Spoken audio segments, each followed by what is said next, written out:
Les queremos agradecer por sus oraciones. Sabemos que la iglesia ore por nosotros y pues es un privilegio ser sus misioneros en Oaxaca. Quiero pedirles que abran sus Biblias, por favor, al libro de Juan. De hecho, vamos a estar en el libro de Génesis, pero primero quiero que veamos dos pasajes en el Nuevo Testamento antes de ir al Antiguo Testamento. Pues el tema de la conferencia es la misión de Dios. Juan capítulo 20, por favor, versículo 21, en un momento lo voy a leer. Quiero aprovechar para empezar con oración. Vamos a orar. Te damos gracias, Dios, por el privilegio de estar aquí y de reflexionar un poquito sobre la misión de Dios, lo que tú estás haciendo en el mundo.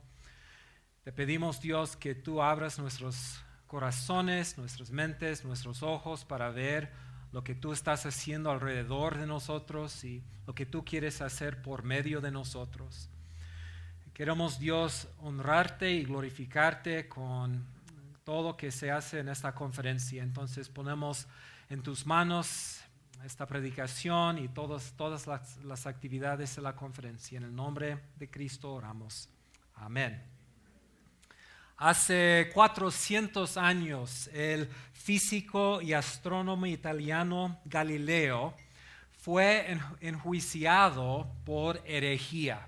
¿Qué fue su herejía? Su herejía fue que él creía que todos los planetas y que la Tierra gira alrededor del Sol. En su día, la idea era que la Tierra era el sol del universo, que la Tierra era el centro de todo y que todo gira alrededor de la Tierra. Y esa posición tierra-céntrica fue la posición oficial de la Iglesia Católica. Como joven, él había sido profesor de matemáticas y de astronomía y en sus clases había enseñado que la Tierra es el centro de todo. Eso fue su posición personal. Pero en el año 1606, Galileo construyó su primer telescopio y por primera vez comenzó a ver las rotaciones y los movimientos de los planetas de primera mano. Y casi inmediatamente él comenzó a ver evidencia que apoyó las conclusiones del científico polaco que se llamaba Copérnico, que había dicho que el Sol es el centro, no la Tierra. Y él comenzó a publicar sus ideas y muy rápidamente atrajo la atención de la comunidad científica y de la Iglesia Católica. En su primer juicio fue ordenado a no sostener, a no promover sus opiniones. Sin embargo, varios años después publicó un libro en que él apoyó y argumentó su posición. Por consiguiente, fue juzgado otra vez y fue obligado a renunciar a sus opiniones. Les cuento esta historia hoy porque creo que ilustra un problema que nos enfrentamos hoy en día. La pregunta que tenemos hoy es, ¿qué o quién es el centro del universo? ¿Quién es la persona alrededor de la cual giran todas las cosas? La respuesta del ser humano es que el hombre es el centro, que todo gira alrededor del ser humano, que el hombre es el centro del universo, que todo es por el hombre y para el hombre. Pero la Biblia enseña que no es así. La Biblia enseña que Dios es el centro del universo y que todo gira alrededor de Él. La Biblia enseña que todas las cosas son de Él y por Él y para Él y Él soberanamente está controlando todas las cosas en el mundo para cumplir sus propósitos. ¿Y qué son sus propósitos? ¿Qué es lo que Dios está haciendo en el mundo para glorificarse? Porque Romanos 11 dice, todas las cosas son de Él, por Él y para Él. Tienen a Él como su fuente, como su origen. Es Él que da movimiento a todo y que cumple todo y todo es para Él. Y termina Pablo en ese pasaje diciendo, a Él sea la gloria por los siglos. todo que Dios hace, lo hace para glorificarse a sí mismo. Entonces, ¿qué es lo que Dios está haciendo en el mundo para glorificarse? Mi proposición básica esta noche, este fin de semana, es que Dios está llevando a cabo una misión en la tierra. Que Dios es un Dios misionero, un Dios que tiene un plan misionero y que toda la Biblia es acerca de lo que Dios está haciendo para llevar a cabo su plan. Si alguien te preguntara acerca de qué es la Biblia, una respuesta correcta sería: la Biblia es acerca de la misión de Dios. Miren conmigo, por favor, Juan capítulo 20, versículo 21. Entonces Jesús les dijo otra vez: paz a vosotros. Como me envió el Padre, así yo también os envío. Los 4 evangelios y el libro de Hechos nos dicen que después de la muerte y la resurrección de Jesucristo, pero antes de subir al trono de Dios, Él les dio a sus discípulos una comisión. Era una tarea especial que define la misión de ellos, sus discípulos en la tierra. Define la misión de la iglesia. ¿Qué les toca hacer después de que salga Jesús de la tierra? En diferentes momentos comunicó esa misión a sus discípulos. Por ejemplo, Mateo 28, quizá lo más famoso, ¿verdad? Id y ¿qué? Hacer discípulos a todas las naciones. También Hechos 1:8 dice: serán mis testigos en Jerusalén, en toda Judea, en Samaria, hasta lo último de la tierra. En el libro de Juan, la gran comisión que tenemos es versículo 21 de capítulo 20, donde Jesús dice: como me envió el Padre, así también yo os envío. Quiero notar 2 cosas aquí. Primero, que Jesús está enviando a sus discípulos. Una misión, esa comisión es un envío. Por eso Jesús dice: id a las naciones. Y así podemos entender la palabra misión. ¿Okay? El tema de la conferencia es la misión de Dios. ¿Qué es una misión?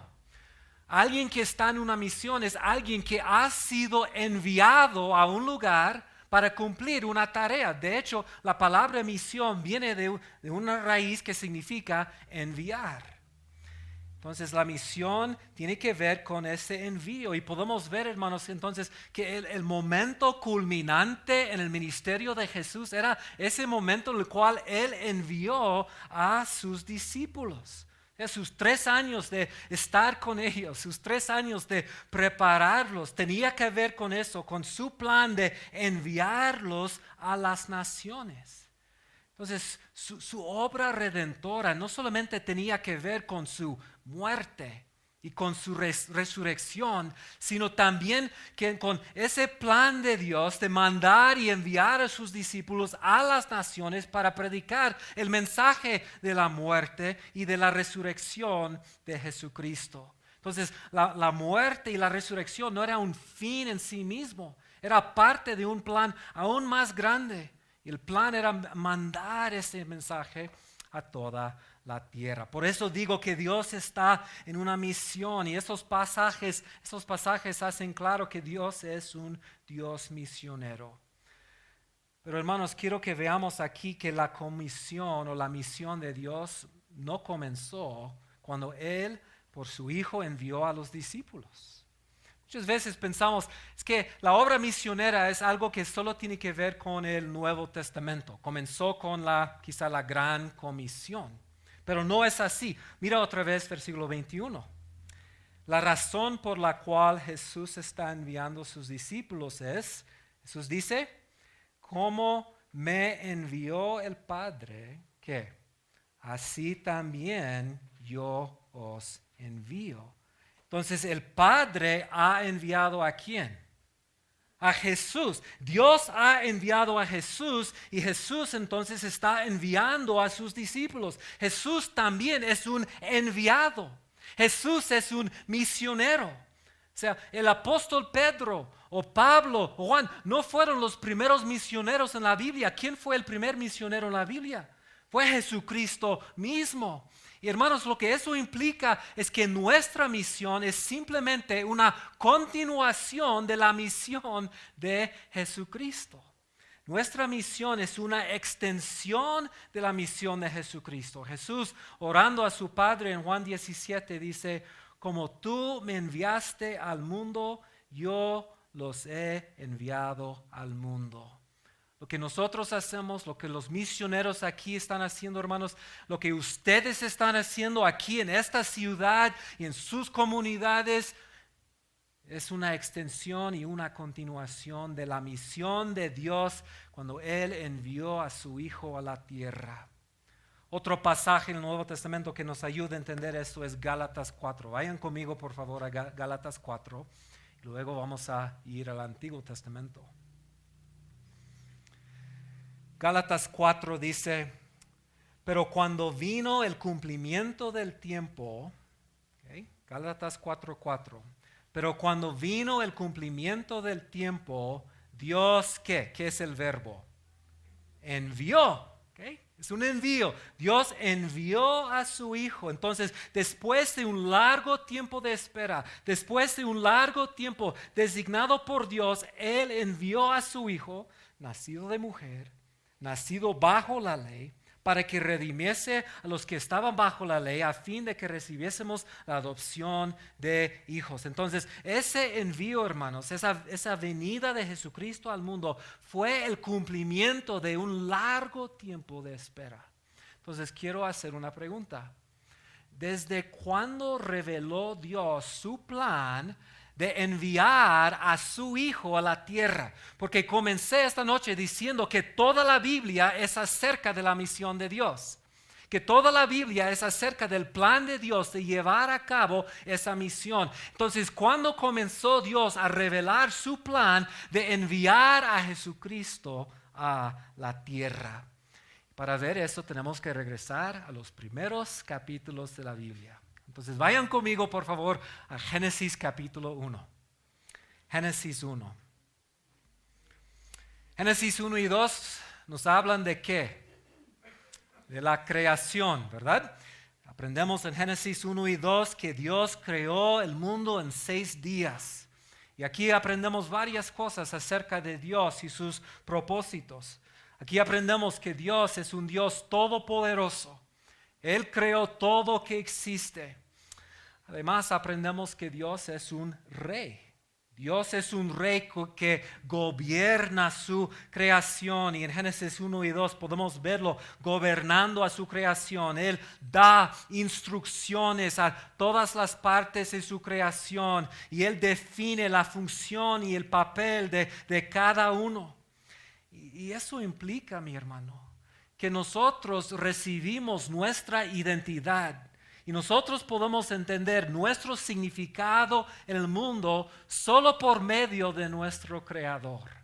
Y nuestra identidad no viene de nuestros logros, nuestra identidad no viene de nuestro trasfondo personal, sino de Él. Nuestra identidad y significado en este mundo viene de Dios. ¿Y qué significado nos ha dado como seres humanos? Bueno, en Génesis 1 aprendemos que el ser humano, el hombre y la mujer, fue el clímax de la creación de Dios. En Génesis 1:26 Dios dice: entonces dijo Dios, hagamos al hombre a nuestra imagen, conforme a nuestra semejanza. Versículo 27, y creó Dios al hombre a su imagen. A imagen de Dios lo creó, varón y hembra los creó. Estos versículos nos ayudan a entender la función y el papel especial de los seres humanos en la tierra. ¿Qué es su papel y su función? Dice que fue creado a la imagen y a la semejanza de Dios. ¿Qué significa eso? Bueno, en capítulo 5, versículo 3 tenemos una pista cuando el texto dice que Adán vivió 130 años y engendró un hijo a su semejanza, conforme a su imagen. Entonces, igual como Adán y Eva fueron creados a la imagen y semejanza de Dios, Adán tiene un hijo Y Él nace a su semejanza y a su imagen. Entonces, ser creado a la imagen de Dios significa ser como Dios. ¿Okay? Igual como el Hijo es como su Padre, Adán y Eva fueron creados para ser los hijos de Dios y para reflejar a Dios. Eso es su papel y su función en el mundo. Por eso en Lucas capítulo 3, cuando tenemos la genealogía de Jesucristo, llama a Adán el Hijo de Dios. Dice que Enos fue el hijo de Set, Set el hijo de Adán y Adán el hijo de Dios. Entonces, ¿qué aprendemos acerca de nuestro propósito? Bueno, fuimos creados, hermanos, para ser los hijos de Dios y para vivir en comunión con Él. Él nos dio habilidades comunicativas, habilidades relacionales para vivir en comunión y tener una relación con Él. Nos creó para ser sus hijos. Y en capítulo 2 podemos ver eso, yo creo, más claramente. Nos explica que Dios creó un huerto, un jardín en Edén y ahí puso al ser humano. Y es un lugar increíble, es un lugar hermoso, es un lugar fructífero, tiene oro, tiene árboles, tiene ríos. Es un lugar de vida, ahí en medio se encuentra el árbol de vida, un lugar, un paraíso. Pero la cosa más increíble del huerto no es su hermosura, es que Dios está ahí.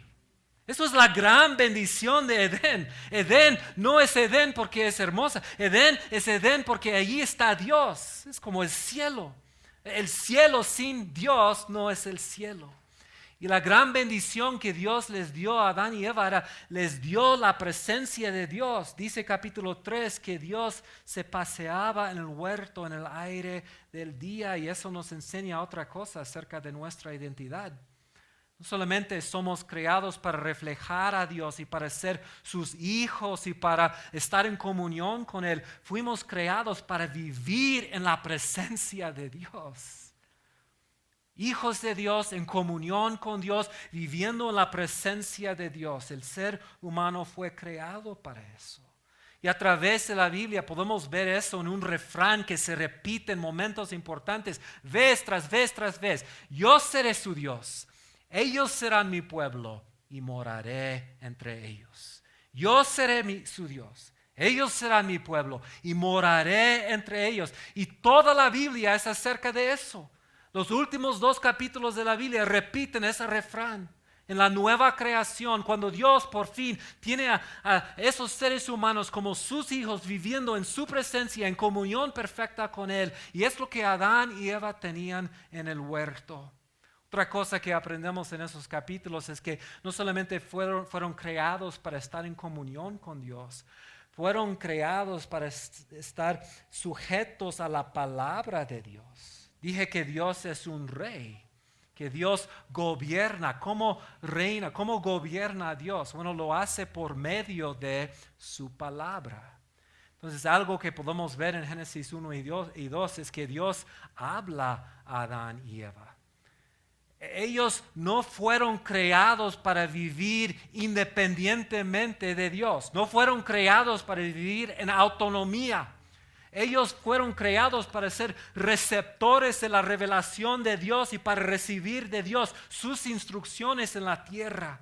Entonces Dios les dice, por ejemplo, en capítulo 1, versículo 27, los bendijo Dios y les dijo, fructificad y multiplicaos y llenad la tierra y sojuzgarla. Dios les habla otra vez en capítulo 2, versículo 16.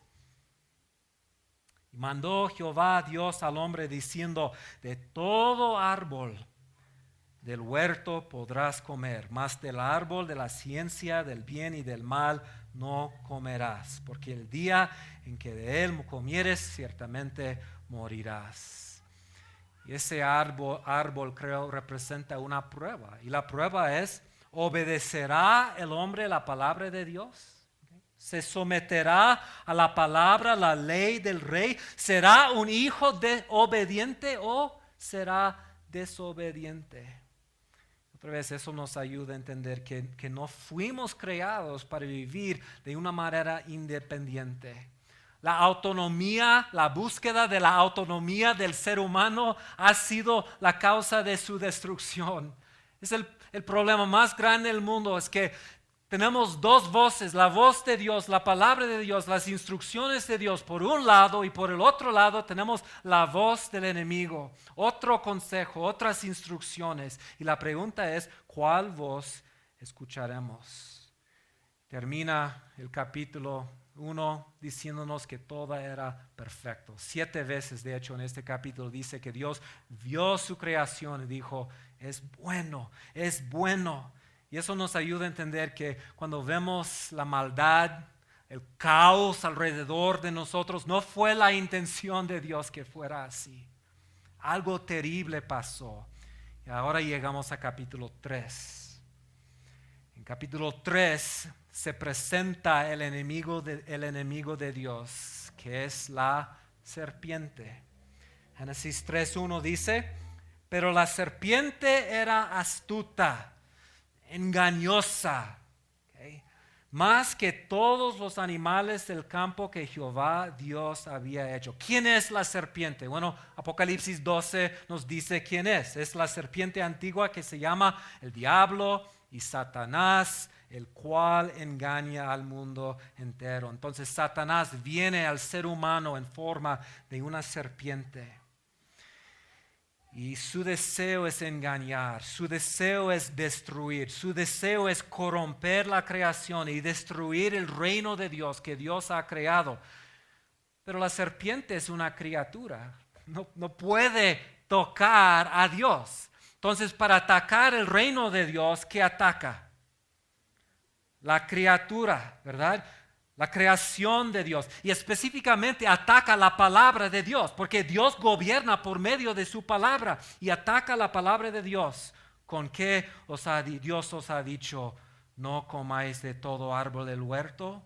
Él quiere socavar, Él quiere minar la autoridad y la palabra de Dios. Él está creando en el ser humano la opción de sentarse encima de la palabra de Dios y evaluar y criticar la palabra de Dios. Por primera vez el ser humano está cuestionando la palabra de Dios. Y Adán y Eva tienen ahora una opción, tienen que tomar una decisión. ¿Se someterán a Dios y su palabra o prestarán atención a la serpiente? ¿Dejarán que Dios sea rey o van a intentar ponerse a sí mismo en el trono? Pueden dejar que Dios los define o pueden buscar su identidad y su significado fuera de Dios y fuera de su palabra. Y ellos escogen, como sabemos, ¿qué? Desobedecer, rechazar la palabra de Dios. Capítulo 3, versículo 6 dice, vio la mujer que el árbol era bueno para comer, que era agradable a los ojos, árbol codiciable para alcanzar sabiduría, y tomó de su fruto, y comió, y dio también a su marido, el cual comió así como ella. Y eso representó un motín contra el reino de Dios. Era una revolución, una rebelión contra Dios. Ellos decidieron vivir por lo que podían ver y tocar y experimentar y no vivir por la palabra de Dios. Y los resultados son inmediatos y son desastrosos.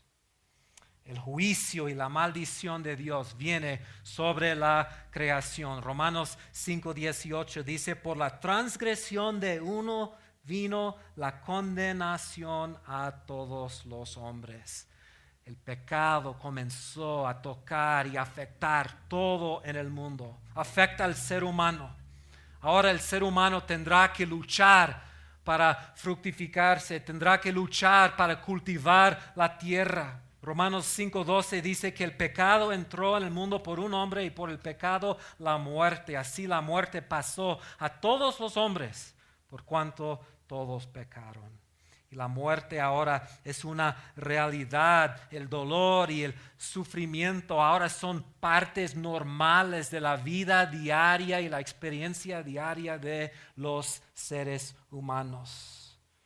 Cada uno nace con esa enfermedad de la pecaminosidad y lo podemos ver en capítulos 4 y 5. En capítulo 5 tenemos una genealogía y cada uno termina como y murió, y murió, y murió, vez tras vez, y murió. Afectó toda la muerte. Afectó el orden creado, la perfección de la creación es perdida. Romanos 8 dice que la creación fue sometida a la frustración y que toda la creación gime a una como si tuviera dolores de parto. Toda la creación afectada por el pecado. Afecta a la familia. Se introdujo el conflicto en la familia entre el hombre y la mujer, entre sus hijos. Los primeros dos hijos de Adán y Eva pelearon. Uno mató al otro. Y más que todo, hermanos, la relación entre Dios y el hombre fue destruida.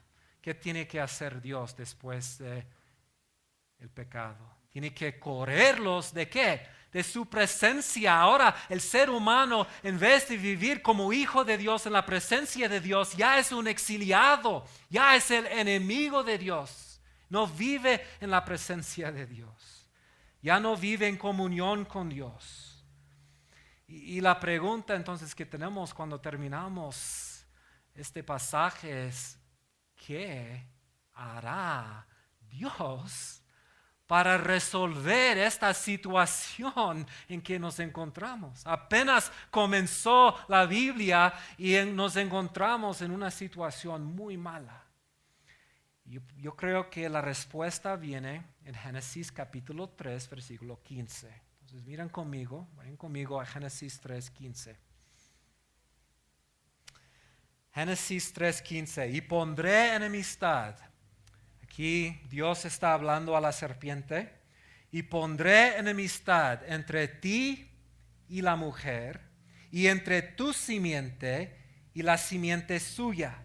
Esta te herirá en la cabeza y tú le herirás en el calcañar. La primera cosa que vemos en este versículo es que va a existir dos simientes. La de la serpiente y la de ¿quién? La mujer. ¿Y quiénes son? ¿Quién es la simiente de la mujer? ¿Y quién es la simiente de la serpiente? Bueno, la palabra simiente habla de familia, habla de descendencia, habla de un linaje. Entonces, la simiente de la serpiente es la descendencia, los descendientes de la serpiente. Pero, ¿quiénes serán? ¿Quién es la simiente de la serpiente? Bueno, no son víboras bebés, ¿verdad? ¿Cómo lo sabemos? Porque es Satanás, realmente es Satanás. ¿Okay? No son los demonios. Históricamente algunos han dicho, no son los demonios, pero la Biblia nunca enseña que Satanás es el padre de demonios. Pero la Biblia sí enseña que Satanás es un padre. Vayan conmigo, por favor, a Juan capítulo 8. Juan capítulo 8. La Biblia sí enseña que Satanás es un padre.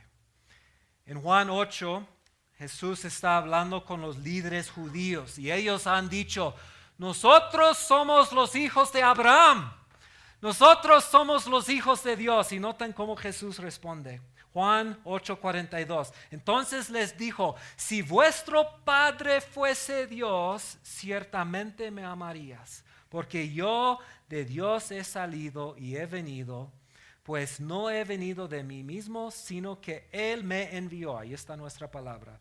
Mire versículo 44. Vosotros sois ¿de quién? De vuestro padre el diablo, y los deseos de vuestro padre queréis hacer. Él ha sido homicida ¿desde cuándo? Desde Génesis 3, desde el principio, y no ha permanecido en la verdad, porque no hay verdad en él. ¿Quiénes son los hijos del diablo? ¿Okay? Son los que son como el diablo. ¿Y quiénes son los otros hijos en este pasaje? Son los hijos de Dios. Aquí es lo que creo que es el punto de la primera parte de Génesis 3:15, que la raza humana se va a dividir en dos grupos. dos linajes, dos familias, dos grupos de descendencia. Uno es la simiente de la mujer y otro es la simiente de la serpiente. Estamos en Juan 8, vamos a 1 de Juan 3, que creo que nos va a aclarar esto un poquito más. Y aquí este pasaje no está hablando de descendencia física, está hablando de descendencia espiritual. ¿Okay? Hijos espirituales. 1 de Juan 3, versículo 8 dice, y quiero que noten, hermano, voy a leer 3 o 4 versículos, quiero que noten cuántas veces se usa palabras como padre, simiente, nacido. ¿Okay? El que practica el pecado es ¿de quién? Es del diablo. ¿Por qué? Porque el diablo peca desde el principio. Para esto apareció el Hijo de Dios, para deshacer las obras del diablo. Todo aquel que es nacido de Dios no practica el pecado. ¿Por qué? La simiente de Dios permanece en él. No puede pecar. ¿Por qué? Porque es nacido de Dios. En esto se manifestarán los hijos de Dios y los hijos del diablo. Todo aquel que no hace la justicia y que no ama a su hermano no es de Dios. Toda la raza humana se va a dividir en dos grupos. Los hijos de Satanás y los hijos de Dios. La simiente de la serpiente y la simiente de la mujer. Y habrá esa gran separación, esa división entre los dos. Y otra vez, no estamos hablando de descendientes físicos, ¿okay? Porque nadie aquí ha nacido de una serpiente literal. Estamos hablando de descendencias y familias espirituales. Y ahora que podemos ver que son linajes espirituales, ahora podemos entender que naturalmente todos que nacen en este mundo son naturalmente hijos ¿de quién? De la serpiente. Todos que nacen son naturalmente, espiritualmente, hijos del diablo. Entonces, otra vez una pregunta. ¿Qué es lo que Dios va a hacer? Efesios 2 habla de los seres humanos así. Los llaman hijos de desobediencia e hijos de ira. Dice que ellos siguen la corriente de este mundo conforme al príncipe de la potestad del aire. ¿Quién es? Su padre, el diablo. El espíritu que ahora opera en los hijos de desobediencia. Tenemos una raza humana que son simiente de la serpiente. ¿Qué va a hacer Dios para rescatarlos? ¿Qué va a hacer para hacerlos hijos suyos en vez de hijos de la serpiente? Regresemos por favor a Génesis capítulo 3. Creo que la respuesta se encuentra en Génesis 3:15 también. Lo que me encanta de Génesis 3:15 es que por un lado es una maldición. Dios está hablando a ellos y les está maldiciendo, pero envuelta en la maldición es una promesa, es una palabra de gracia. La gracia de Dios es simplemente Dios haciendo por nosotros lo que no podemos hacer por nosotros mismos. Entonces, después de la caída de Adán y Eva, ¿qué habrá Dios en su gracia para rescatarnos del reino del diablo y hacernos hijos de Dios? Mira la segunda parte de Génesis 3:15. Ya vimos en Génesis 3:15 la primera parte que toda la raza humana se va a dividir en dos grupos, simiente de la serpiente y simiente de la mujer. La segunda parte dice, esta te herirá en la cabeza y tú le herirás en el calcañar. Ahora no está hablando de una descendencia, no está hablando de una familia, está hablando de una sola persona. ¿Cómo sé eso? Bueno, aquí el autor usa un pronombre personal singular masculino. ¿Okay? ¿Escucharon eso? Un pronombre personal singular masculino. En español, ¿cuál es la palabra que es un pronombre personal singular masculino? Él. Es la palabra él. Entonces dice en Génesis 3:15, él te herirá en la cabeza y tú le herirás en el calcañar. ¿Qué está diciendo? Bueno, está diciendo que de la descendencia de la mujer, de ese linaje va a salir un descendiente, un él, una persona. ¿Cómo sabemos que es una persona? Tiene un calcañar, ¿ok? Es una persona que va a salir de esa descendencia. Además nos enseña que ese descendiente estará en conflicto con la serpiente. Aquí dice que Dios va a poner enemistad ahí. Y él será herido, ¿ok? ¿Por quién? ¿Qué dice? Será herido por la serpiente. Tú le herirás por el calcañar. Pero ¿qué va a hacer ese descendiente con la serpiente? Va a herir su ¿qué? Su cabeza. O sea, va a venir un descendiente de la mujer, un descendiente, un varón, es masculino, es singular, que va a venir y va a aplastar la cabeza de la serpiente. ¿Quién será? Bueno, es un libertador futuro, es un salvador futuro. Aquí tenemos la promesa de que Dios un día levantará, un día enviará a la tierra un descendiente de la mujer que vendrá para destruir el enemigo.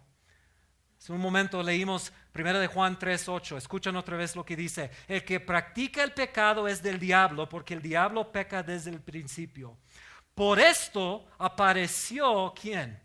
El Hijo de Dios, la simiente de la mujer. ¿Para qué? Para deshacer las obras del diablo. Entonces, ¿quién será?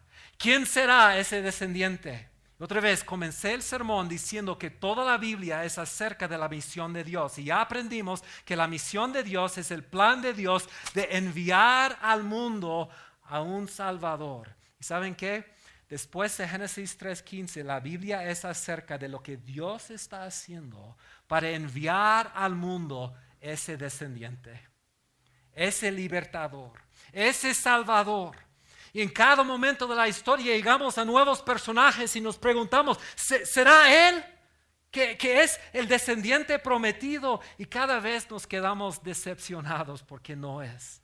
En Génesis 3:15 sabemos muy poco de ese descendiente. Solo sabemos que es un hombre, un ser humano.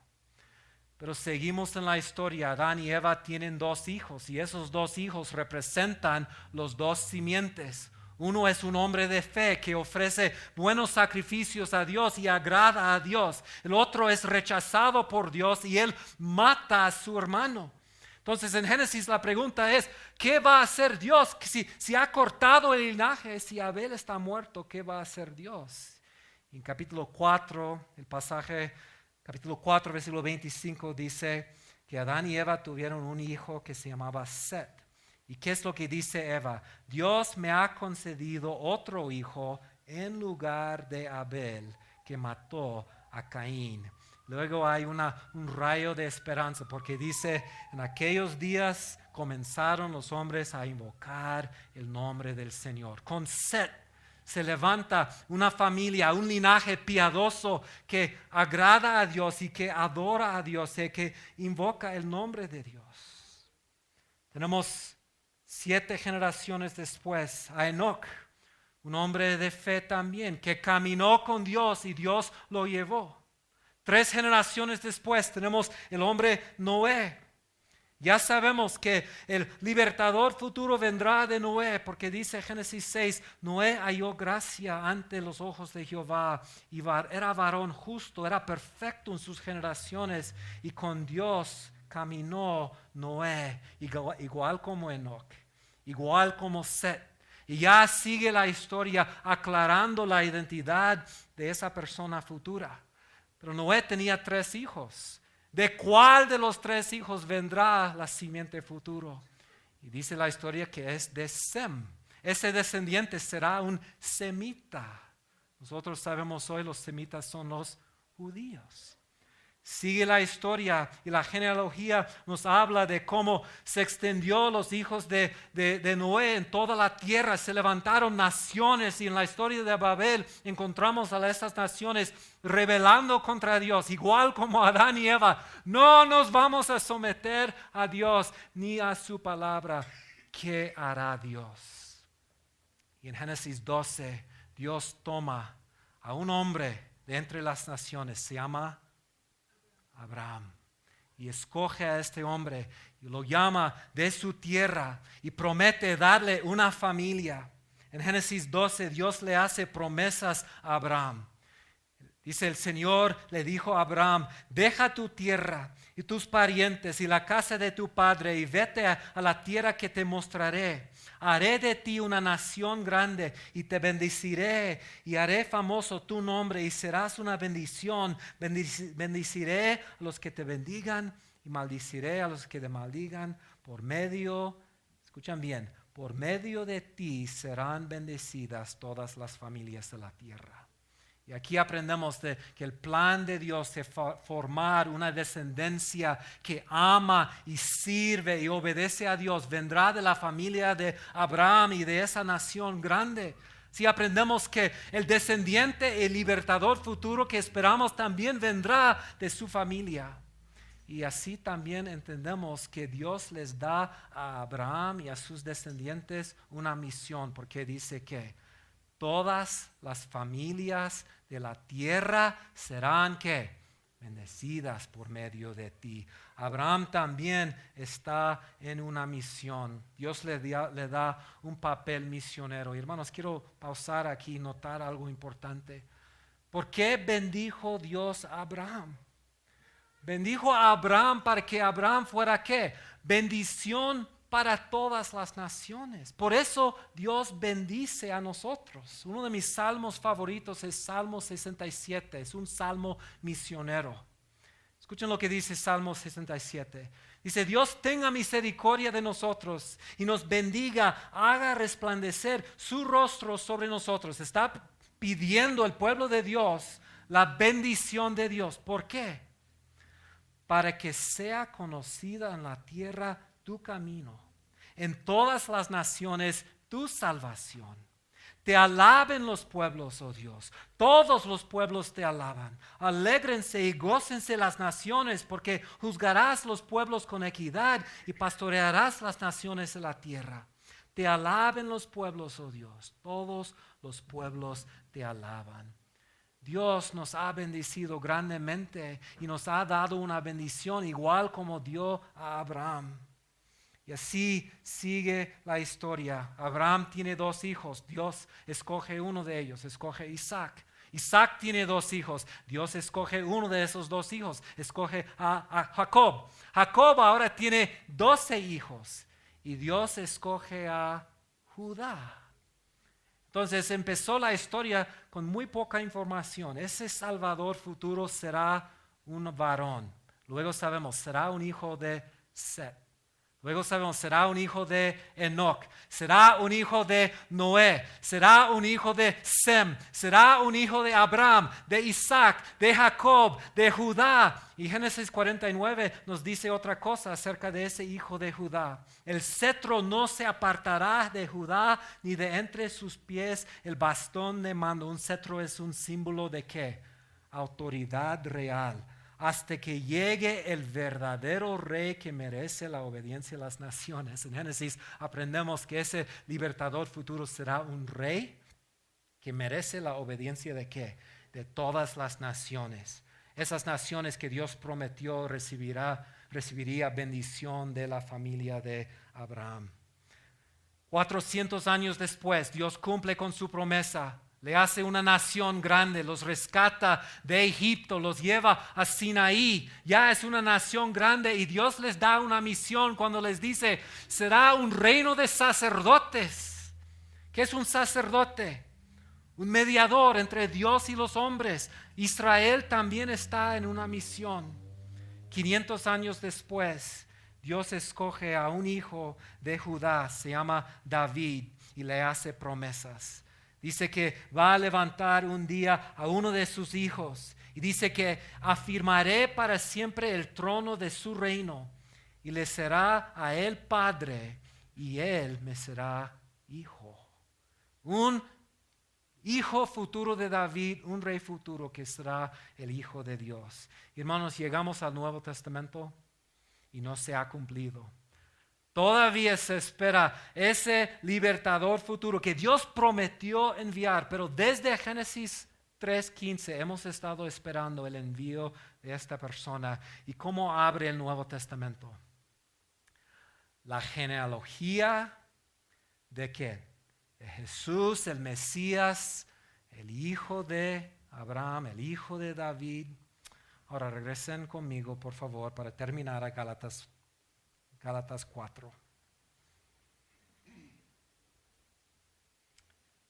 Leí Gálatas 4, 4 y 5 al principio y quiero terminar aquí. Pero cuando vino el cumplimiento del tiempo, Dios envió a su Hijo, nacido de mujer, nacido bajo la ley, para que redimiese a los que estaban bajo la ley, a fin de que recibiésemos la adopción de hijos. Entonces, quiero terminar notando varias cosas. Primero, Dios dice que Jesús fue enviado, ¿okay? Pero notan cómo fue enviado al mundo. No vino al mundo como un ángel, no vino al mundo como un gran espíritu. ¿Cómo vino al mundo? Como un varón, un hombre, un ser humano nacido ¿de quién? De mujer. Él es la simiente de la mujer prometido. Por cientos de generaciones hemos esperado su venida y ahora dice, cuando vino el cumplimiento del tiempo, Dios envió. Y la misión así continuó. Tercero, notan el propósito por el cual Dios lo envió.